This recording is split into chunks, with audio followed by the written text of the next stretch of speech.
Londres. Mi primer viaje sin ti. Después de ti. Solo he sacado el billete de ida. Fuera hay un cielo plomizo. Llueve. Me he refugiado en la National Gallery. En la sala 30. Por delante de mí pasa perezosamente un grupo de estudiantes de instituto con su guía. Nadie escucha la voz suave del guía. La Venus del espejo. El selfie de Venus, dice una chica. Tanta desnudez incomoda a sus compañeros, ríen, se hacen fotos con la Venus. Es la encarnación de la belleza, dice el guía. Es la belleza. Se dirige a mí. Su emoción joven es lo único verdadero.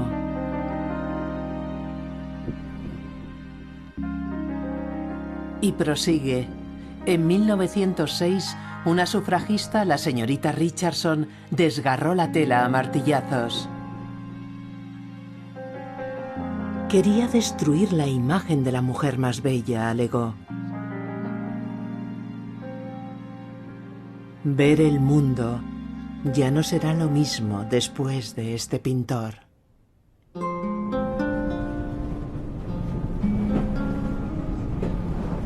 Diego Velázquez.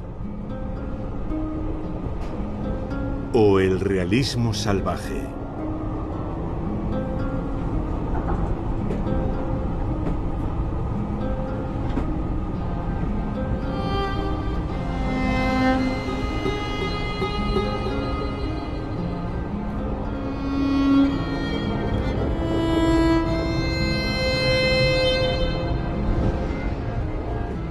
Me despierto en el tren que va a Sevilla. La Venus me persigue. El retrato. El reflejo borroso en el espejo. Quizá tu rostro. Y yo.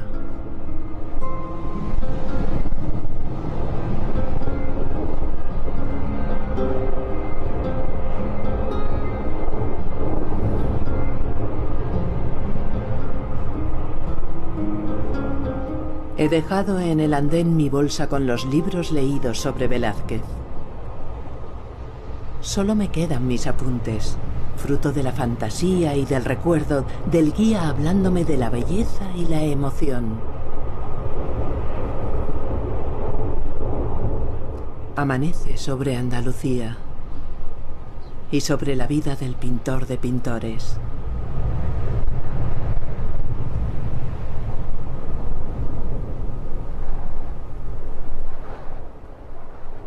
Tengo una cita con el nacimiento de Velázquez en Sevilla en 1599.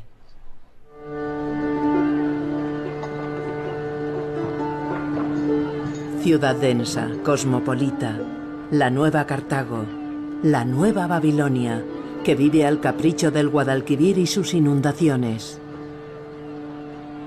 Tierra, mar, ciudad abierta al nuevo mundo, las Indias, las colonias. Un mestizaje de culturas, ideas, inventos y riquezas. El siglo de oro. Mercaderes flamencos, banqueros genoveses, judíos, moriscos, esclavos y artistas. Las murallas de Sevilla ceden, la ciudad está llena a rebosar, la vida estalla como un teatro al aire libre. Pero también una nueva Jerusalén, con su cortejo de santos y santas, ávida de pureza cristiana hasta la obsesión, hasta la muerte.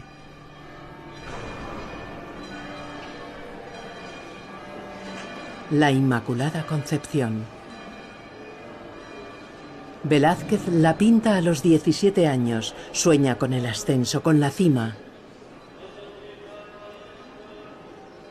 La naturalidad del rostro de María, quizá el de su futura esposa, ilumina el cuadro.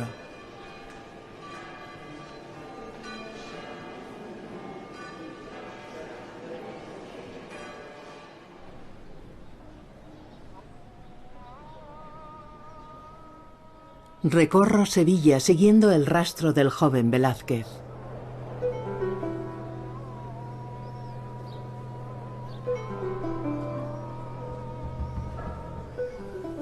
Los eruditos examinan las figuras de la cúspide de la Giralda y los artistas españoles empiezan poco a poco a abrir los ojos al mundo que les rodea. Velázquez los abre más aún. Los campanarios, las torres, la luz cegadora que al igual que la fe gobierna la ciudad y cuya lucha incesante condena a los artistas al fervor religioso.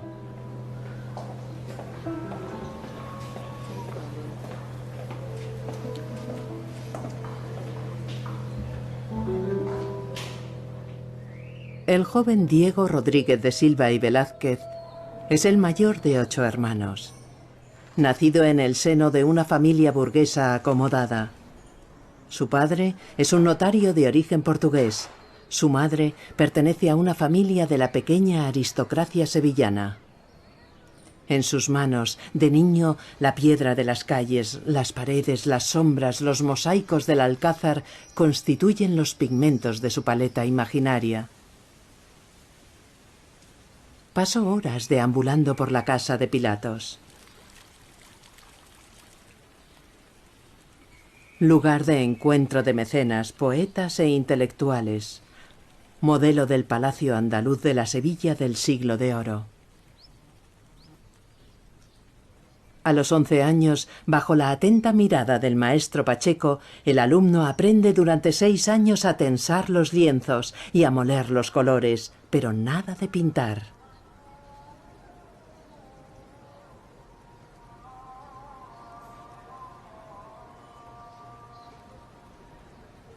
El estudiante observa, escucha atentamente, con paciencia, el tiempo transcurre despacio, prepara las escenas de los próximos años, siente, vibra, desea, murmura y por fin pinta.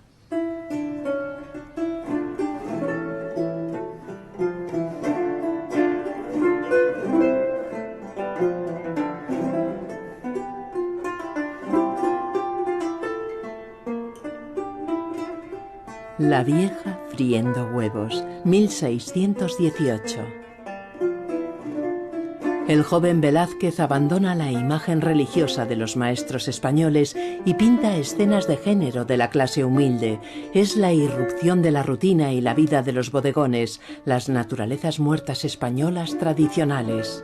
Velázquez trasciende el género y la técnica de sus iguales, mezcla la imitación de la naturaleza con la vida exuberante, no oculta la influencia de los maestros flamencos, la reivindica, la sublima.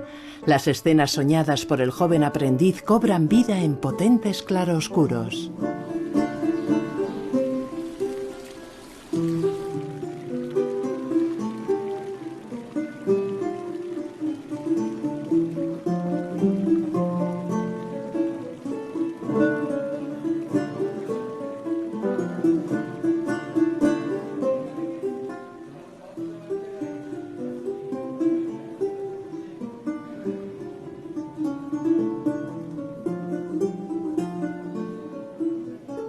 El aguador.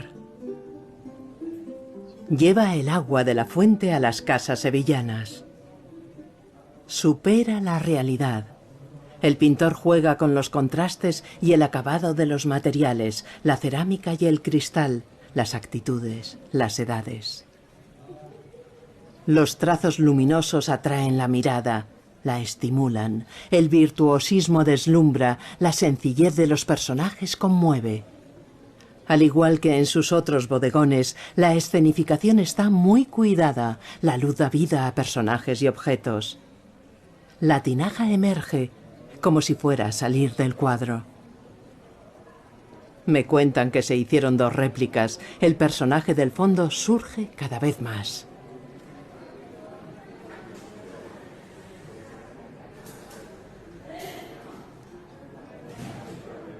Un cuadro dentro del cuadro. Sensación de perspectiva, narración, juego de luces y sombras, la representación cobra vida ante nosotros.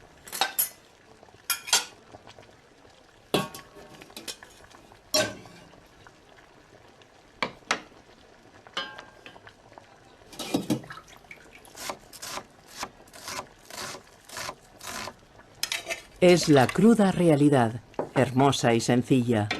El joven pintor quiere que miremos sus lienzos con la misma curiosidad que los sabios, los inventores y los innovadores. La personalidad de cada personaje de los bodegones del joven Velázquez intriga y despierta los sentidos.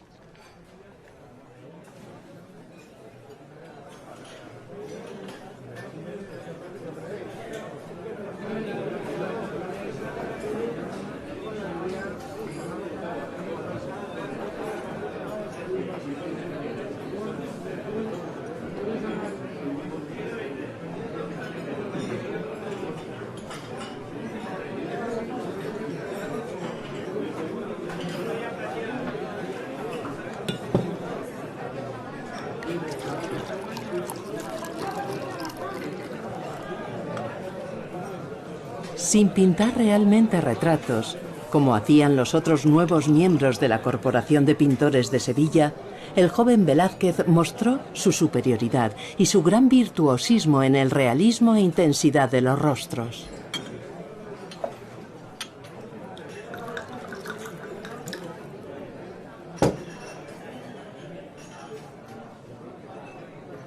La humildad magnificada de los cuadros profanos de Velázquez conmueve y seduce a los ricos nobles de Sevilla que los recomiendan y elogian en las altas esferas. El espíritu de libertad de Velázquez llega a la corte. Ha cruzado las primeras fronteras.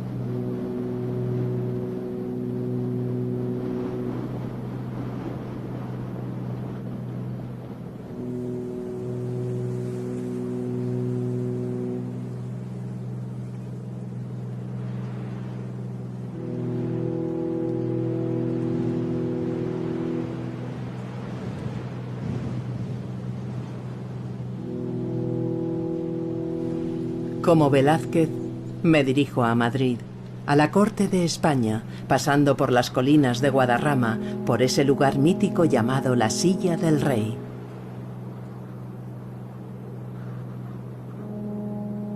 Cuentan que aquí es donde venía el rey Felipe II para contemplar la amplitud del reino español que se extendía hasta perderse de vista.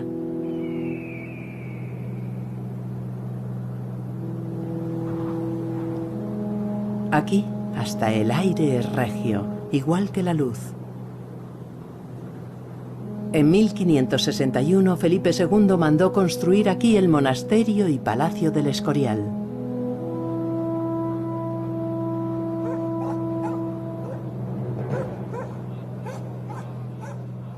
Templo terrestre y a partir de entonces tumba real. Una masa monótona carente de fantasía que alberga las obras de arte adquiridas por el nuevo rey Felipe IV como un auténtico mecenas y protector de las artes.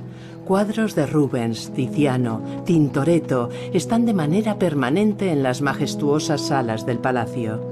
Hay que dejar las colinas y descender para llegar a Madrid y su corte. Pero, ¿qué puesto podía ofrecer la corte al joven pintor realista y a su naturalismo salvaje?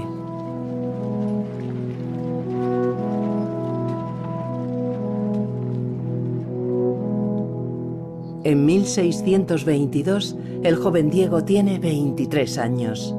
Su mano golpea el óleo con firmeza, con confianza, para mostrar el esplendor del rey.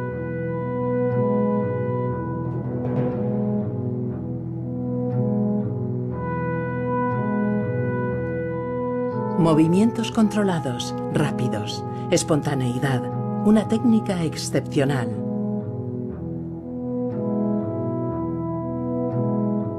El pintor y el rey se dan a conocer a través de esta fuerza. El realismo de este cuadro reside en la presencia, en la mirada impasible de un joven rey de 16 años que entonces solo lo es gracias al título.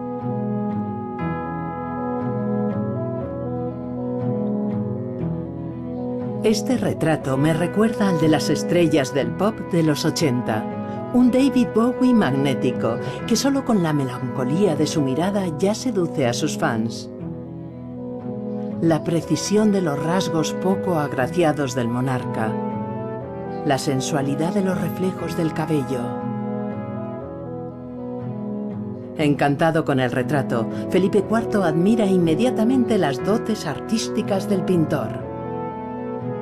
Nombra a Velázquez pintor del rey. A partir de ese momento, ningún otro artista español podrá pintarlo. Velázquez le sirvió fielmente durante 30 años.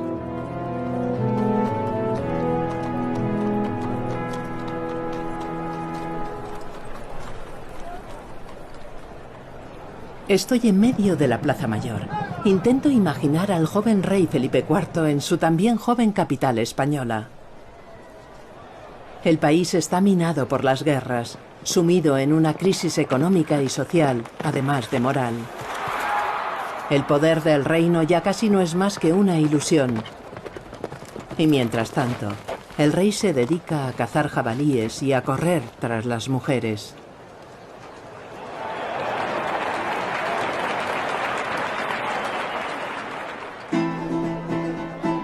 Para continuar su ascenso, Velázquez tendrá que pintar el mundo no como es, sino como debería ser.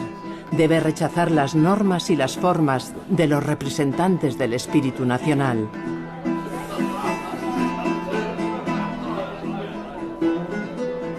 Es el triunfo de Baco, o los borrachos.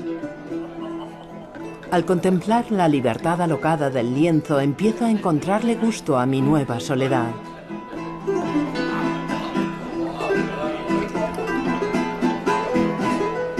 Aquí gana la vida. Lo real se mezcla con lo vulgar. Los rostros se dirigen hacia nosotros y nos convidan a sus excesos. Es una comedia de la vida en la que los borrachos serían los cortesanos del rey. El vino suelta la lengua y Baco libera al pintor. Lo desinhibe. Velázquez pinta un Baco tan cercano al pueblo como alejado está el rey.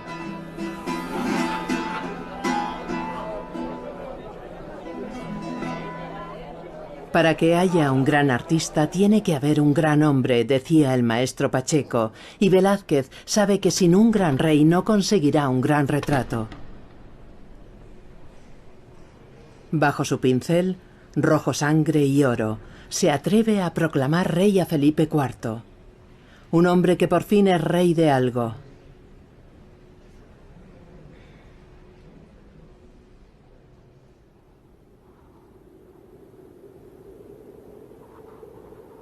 Velázquez se gana la confianza de su rey, quien le concede ir 2 años a Italia para estudiar y progresar. Huyo en compañía del pintor, escapando al dolor por la ruptura amorosa.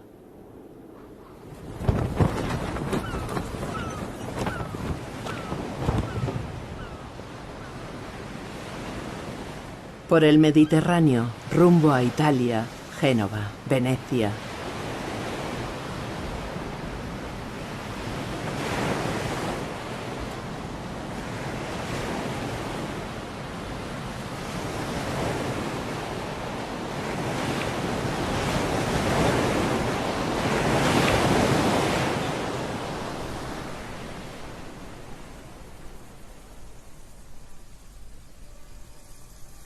(1629). El pintor tiene 30 años. Su rey solo lleva 7 años en el trono español. Italia. Embriaguez de olores, colores, explosión de los sentidos.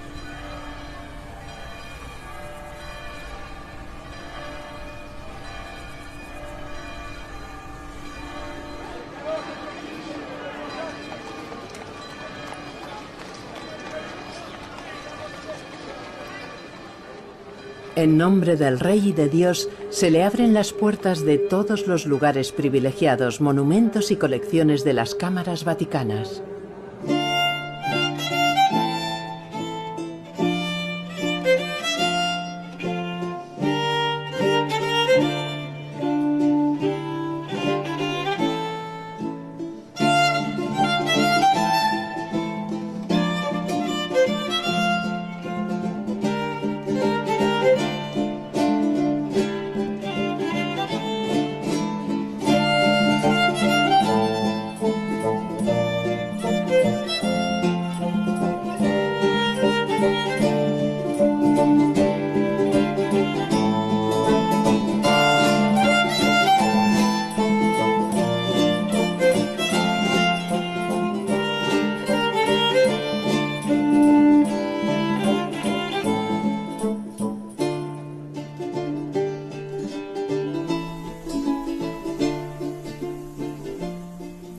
Tintoretto, Miguel Ángel y Rafael.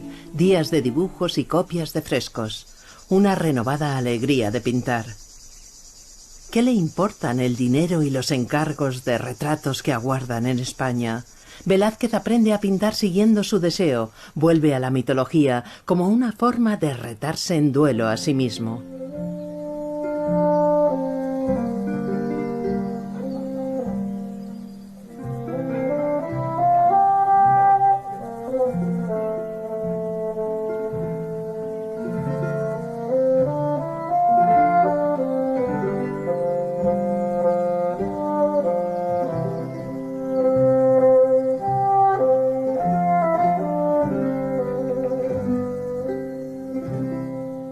La túnica de José. Al verla, Jacob se queda consternado. Sus hijos le cuentan que los lobos han matado a José, su hijo preferido, cuando han sido ellos los que lo han traicionado vendiéndolo como esclavo. El perro ladra. Es el único que ha descubierto la mentira de los hijos y nos lo está revelando. Los colores de Tiziano contaminan su paleta. Abandona el claro oscuro, la luz inunda la escena. El naranja, el amarillo y el azul explotan. Los cuerpos se desnudan como en los frescos de Miguel Ángel. Las pinceladas se atenúan, producen sorprendentes reflejos y contrastes al jugar con la textura del lienzo. Tiene la violencia de un Caravaggio, la elegancia y el poder del detalle y del realismo. El cuadro domina mi mirada. Me acerco, retrocedo, vuelvo a acercarme y mi ojo recompone el cuadro. La densidad varía, surgen manchas que vibran en el aire.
La fragua de Vulcano, realista, minucioso.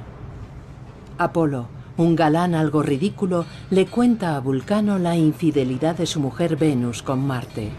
Una comedia costumbrista entre dioses. El dios engañado está forjando la armadura de su enemigo. Fuerza y espíritu, amor y guerra, trivialidad y realidad. Los personajes destacan en el espacio, se mueven. No están alineados. En un magnífico segundo plano, como un cambio de la distancia focal, aparece una sombra, una abstracción.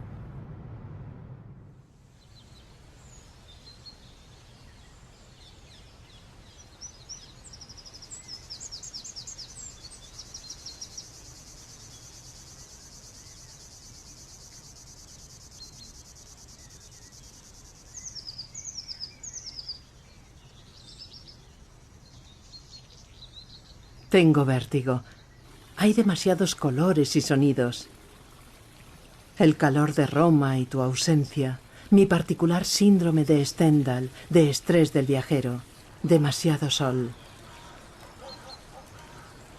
Busco el fresco en los jardines de la Villa Medici.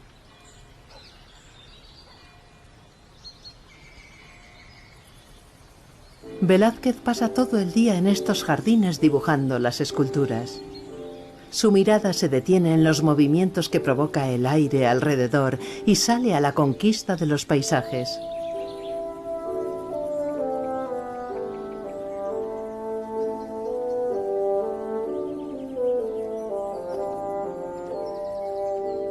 El pabellón de Ariadna Logia de Cleopatra al mediodía, realizado al instante en la fugacidad del momento. No imita, no copia. Velázquez transforma el paisaje, lo organiza con su mano. Todo es ligero, volátil.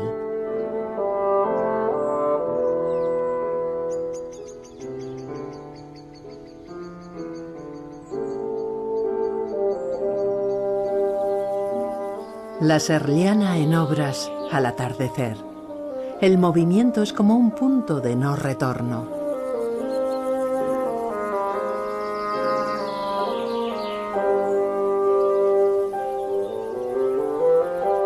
Mirar, retroceder, para que el ojo recomponga el cuadro pintado a manchas.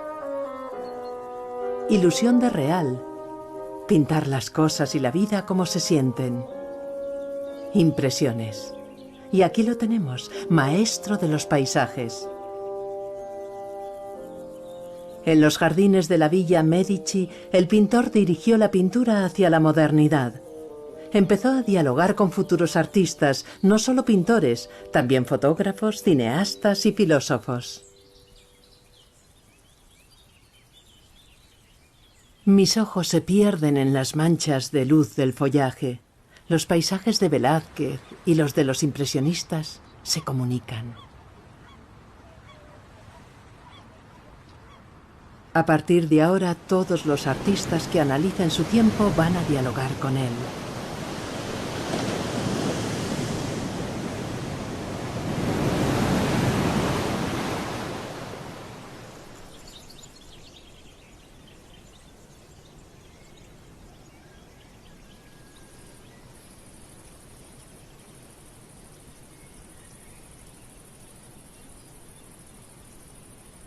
Un nuevo mundo se abrió con la conquista del paisaje por el pincel de Velázquez. Comenzó entonces un periodo feliz, con la emoción y el deseo de pintar siempre más, seguro de su muñeca más ligera y viva.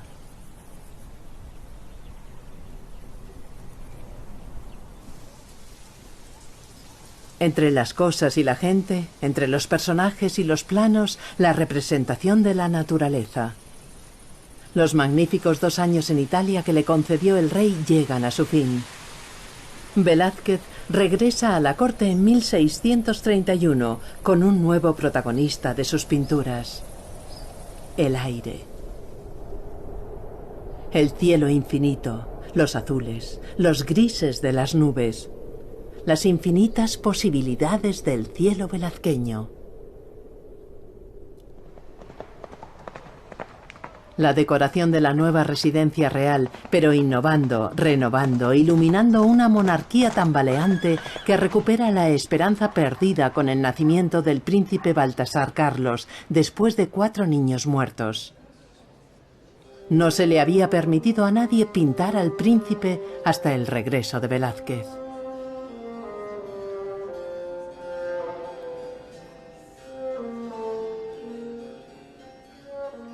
El rey está impaciente, tiene todas sus esperanzas puestas en el joven príncipe. Será jefe de guerra y digno defensor de la religión católica contra la herejía y los protestantes.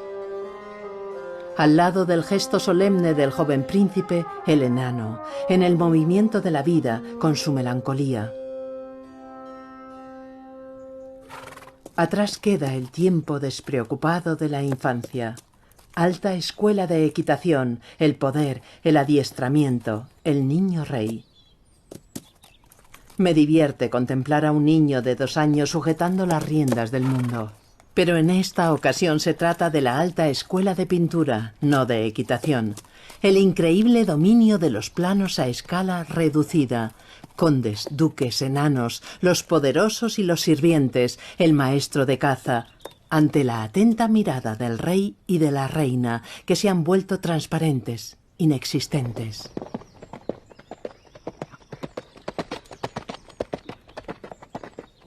La equitación es una disciplina esencial para la guerra. Bajo el pincel sobreexcitado, el príncipe se convierte en el jefe de guerra que el rey nunca ha sabido ser.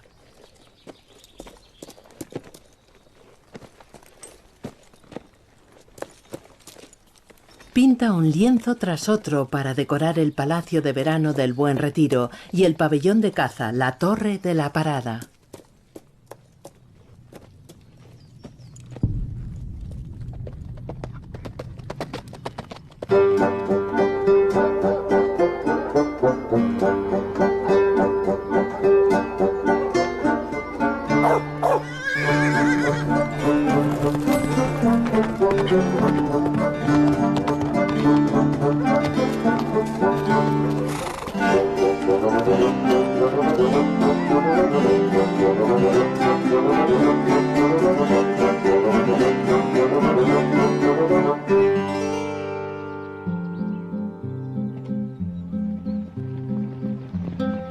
Pero el rey no unifica el reino, se olvida de las victorias y de las derrotas. Prefiere cazar jabalíes, su única víctima enemiga. En el vasto lienzo de la tela real, el reino se ve reducido a un terreno de caza cuyas fronteras las delimita un vallado de lona. En él se abate al enemigo bajo un cielo gris velazqueño.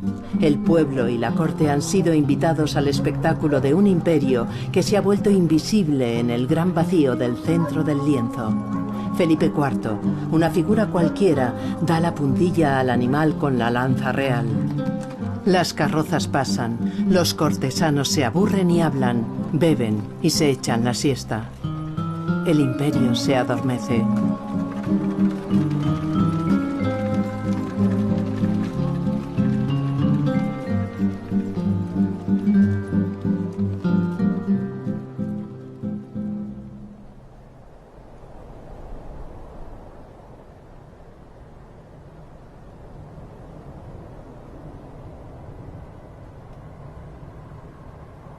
La caza me aburre tanto como este Velázquez.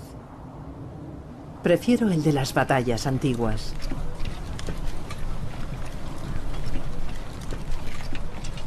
La rendición de Breda, o la victoria del arte sobre la historia de la guerra.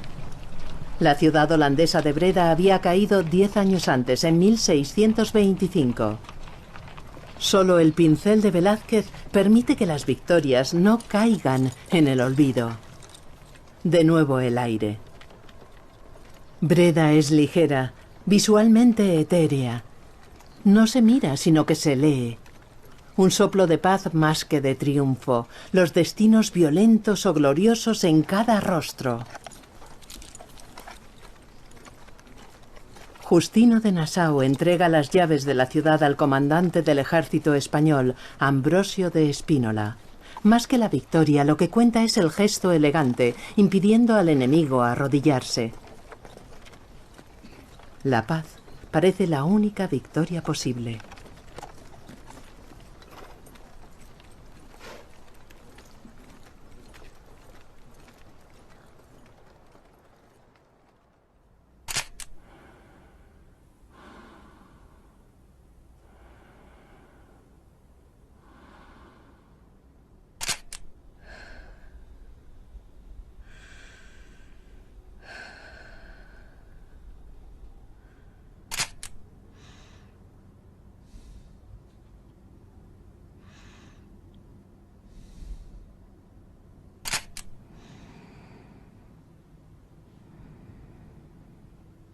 Velázquez pinta retratos sin descanso, antes de que sus nombramientos en la corte le roben todo el tiempo. Mujeres, damas, chicas, hombres, bufones y enanos.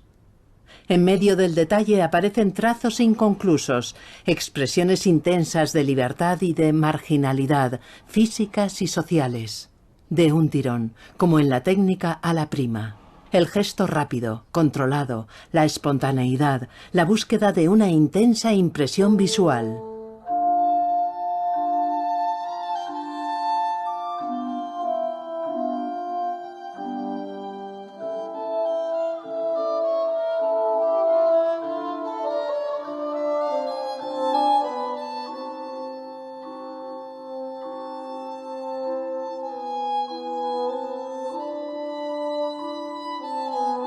La presencia de los enanos y bufones es beneficiosa para el frágil equilibrio de la corte. Insuflan vida igual que hace Velázquez en sus cuadros. Igual que los bufones, Velázquez se libera de las etiquetas, siempre se pone del lado de los locos y de los poetas, de la libertad. Sin ninguna burla, mostrando la dignidad y el respeto hacia todos. Ahora, todos sus personajes nos miran, como si el mundo que les rodea se volviera cada vez más extraño.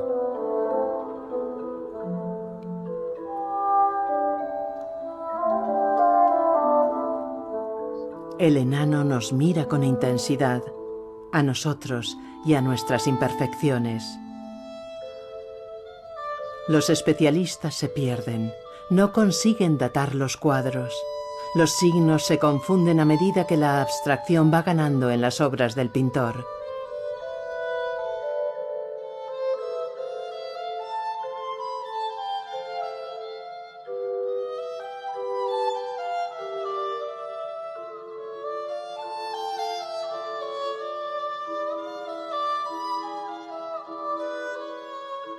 Pero Velázquez insiste, sigue inventando, amplía las fronteras, lleva la realidad más allá del cuadro, incansablemente busca desvelar los secretos de la armonía del mundo. Como en su Pablo de Valladolid, un retrato sumido en la atmósfera velazqueña, en el que la figura ya no espera la mirada, sino que surge ante nosotros por los efectos de las luces y las sombras.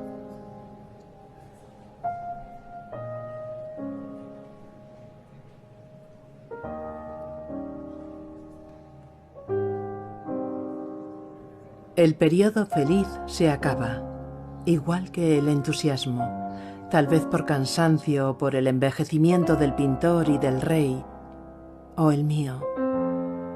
Los guerreros están cansados, deponen las armas y los pinceles. ¿Ha abandonado definitivamente los sueños de nobleza? ¿Y la gloria?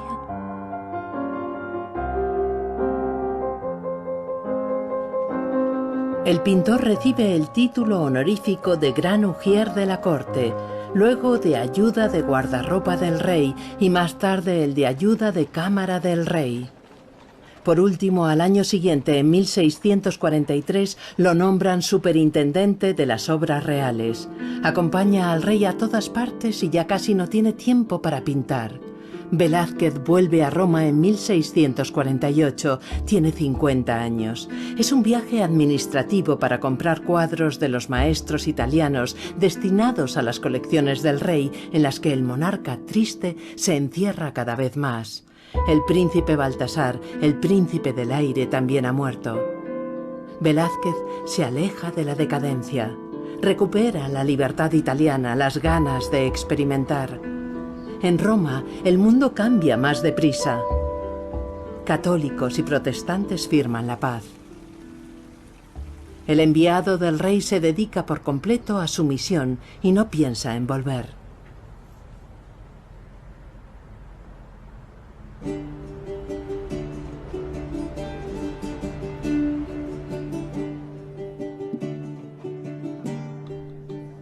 Libera a su esclavo morisco Juan de Pareja y le permite ser pintor.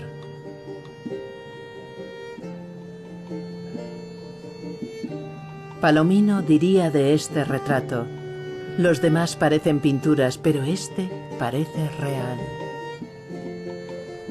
Se expuso en el Panteón, recibió multitud de elogios, sirvió para que le admitieran en la Academia de Roma y para ganar el favor del público.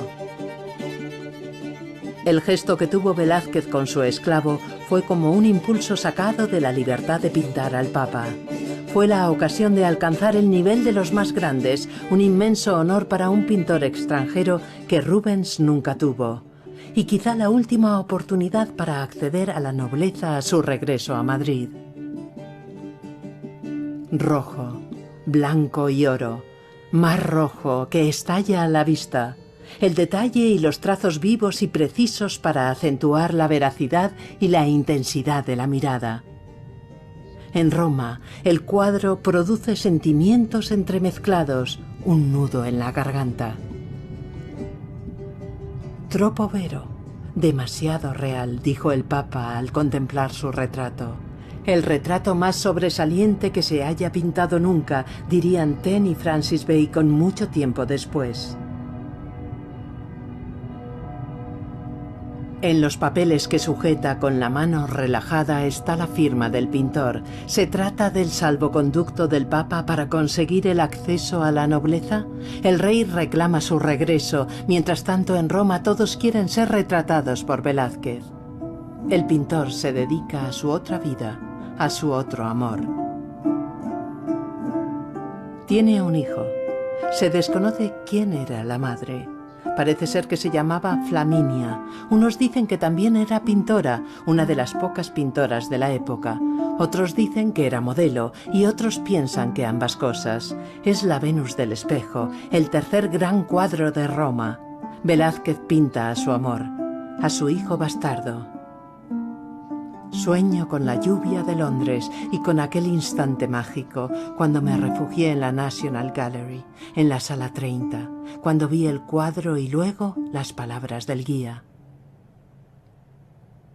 No volveré a ceder al sufrimiento y a la pena, aunque la desnudez de la Venus y la tuya se confunden en mi pensamiento. Velázquez abandonó mujer e hijo, pero no consiguió abandonar el recuerdo de la belleza. Yo no soy más que un bufón de Velázquez que contempla un mundo cada vez más extraño.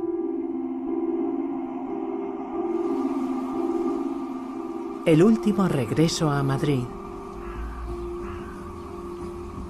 El rey está feliz por recuperar a su fiel amigo, feliz por los cuadros que le ha traído. Nombra a Velázquez conserje y administrador del palacio, conservador de las colecciones, y le encarga el embellecimiento del Escorial que está muy descuidado, la tumba de los reyes.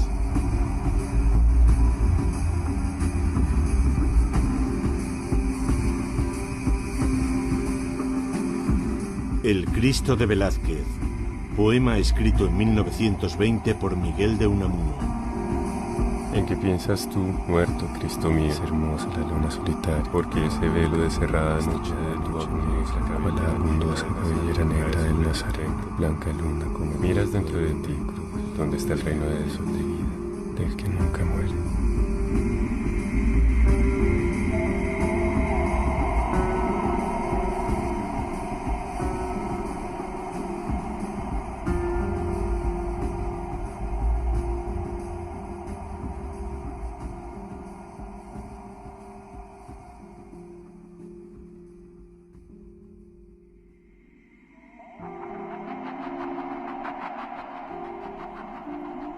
Mi viaje termina en el Prado.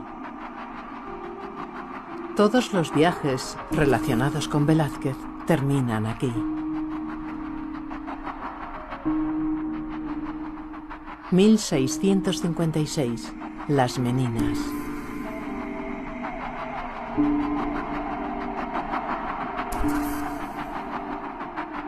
Los especialistas se disputan a golpe de líneas de fuga y perspectivas, pero los auténticos misterios del cuadro son mis sentimientos.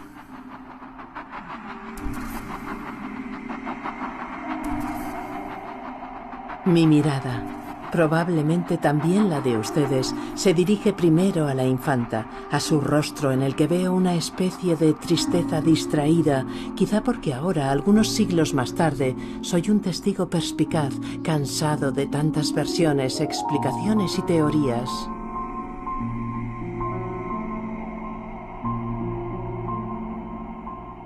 Miro a la infanta y comparto sus penas. las desapariciones.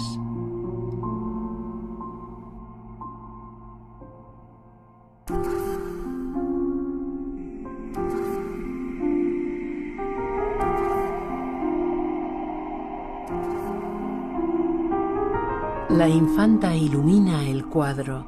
Actúa como el aire y la naturaleza en las pinturas de Velázquez, pinturas que cada vez que las contemplo me maravillan más. Palomino sostenía que la imagen que se refleja en el espejo no se corresponde con el modelo vivo, la pareja real, sino que es el reflejo del cuadro que Velázquez estaba pintando. Después, mi mirada se ve irresistiblemente atraída por la extraña abertura luminosa del fondo. Con la perspectiva del tiempo, yo veo en ella el infinito, para algunos el auténtico Dios, el punto de fuga de todas las demás perspectivas. Ilumina como la llama que ha gobernado España, demasiado brillante para ser real, es como el último aliento del siglo de oro. El tiempo no agota a las meninas, dice Daniel Arás, las enriquece. El tiempo acabó rápidamente con el monarca y con ese momento de felicidad familiar tan poco frecuente. El rey está cansado, demasiado cansado, y triste para que le pinten una vez más. Deambula en medio de sus colecciones, solo. Velázquez, también solo en su taller, es el único testigo del dolor del rey. La infanta es real. Se distrae con los desastres que la rodean, con Velázquez, que sigue sin ser noble. Después de tantos años de esfuerzo, todavía no lleva la cruz roja que le pondrá el rey en persona más tarde, según contaron algunos testigos imaginarios. Al cerrar los ojos y soñar con cosas invisibles, veo todo esto y mucho más. Al morir Felipe IV, el cuadro fue colocado en el despacho de Su Majestad Carlos II junto a otras obras de calidad. Cuando Lucas Jordán lo contempló, se quedó atónito. Entonces el rey le preguntó: «¿Qué le parece?». A lo que él respondió: «Señor, tiene delante la teología de la pintura».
Velázquez es el pintor de las noches, de la extensión y del silencio. Incluso cuando pinta en pleno día, incluso cuando pinta en una habitación cerrada, incluso cuando la guerra o la caza gritan a su alrededor. Los pintores españoles, como apenas salían durante el día, cuando el aire quema, cuando el sol brilla, comulgaban con las noches.